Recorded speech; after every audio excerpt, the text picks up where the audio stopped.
Hey, good morning, engaged community. Happy Friday. It's a Friday here. It may not be the day that you're listening to this. I'm going through some challenges that parents face going through the divorce process. And one of the things I want to talk about today is what do you do when the rules are different at each of the houses?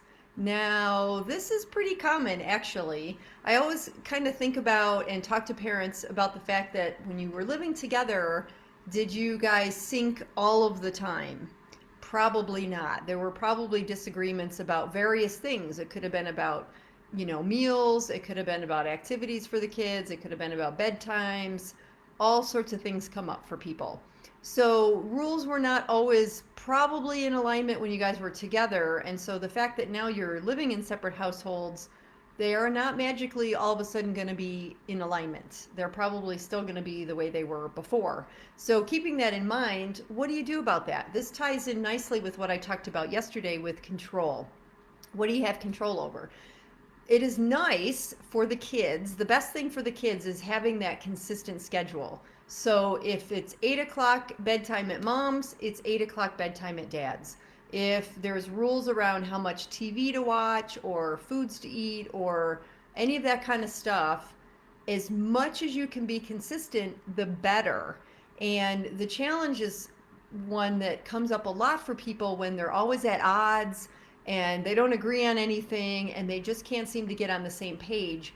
That just causes a bunch of different things to happen for the kids. Confusion, it causes stress. And the other thing is kids are smart and kids learn this at a young age. They learn how to manipulate you. They learn how to manipulate you as parents. But dad, at mom's house, we get to do blah, blah, blah. And if you're not talking to the other parent to confirm that, then the kid is running the show. You're the parent, you need to be the parent. So it's an interesting thing about consistent schedules. So if the rules are different and you're really challenged with finding a way to be on the same page for things, be consistent at least at your own house.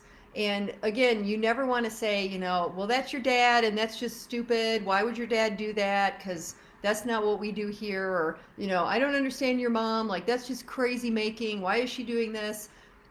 Don't get into that kind of conversation with your kids. You don't want to ever badmouth the other parent as much as you dislike them, disagree with them.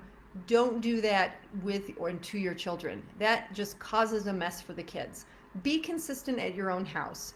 If there's opportunities to talk to the other parent about trying to get on the same page with some of these things, that would be awesome. This is where parent coaching comes in handy. This is what I talk to parents about all the time. What are the things that you guys can agree to do to be on the same page? At a minimum, what can we agree on? And then realize there's going to be flexibility around the other things. Because again, as much as you can be aligned and be consistent at each household, the kids also know what to expect. And they won't manipulate and they won't try to change it up.